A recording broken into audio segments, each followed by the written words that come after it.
tahun hareup mah abi hayang kurban Kang. Ya alus mudah-mudahan we kelaksanakeun otakna kukumpul ti ayeuna gitu. Nah, kukumpul ti ayeuna, kukumpul duit eureun Kang. Maksudnya kukumpul duit ti ayeuna iroh. Kudu ti ayeuna Kang. Pan ayeuna mah keur teu boga duit, ha? Ya teh kudu ayeuna pisan, eta mun boga duit kumpulkeun dengan ti ayeuna. Terus mun eueuh duit kumaha Kang? Anggar kudu ti ayeuna. Nya ulah waka itu boga duit mah atuh jangan naon ngumpulkeun naon.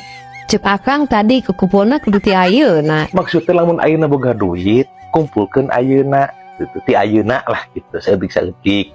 Terus mun boga duitna loba kumaha? Anggar kudu saeutik. Ya halus boga loba mah. Kumaha sih lieur? Cenah tadi kudu ngumpulkeun saeutik-saeutik. Mau maneh lah. Sing bener geura Kang ari ngabejaan teh ulah sok setengah-setengah, budi lieur ka abina.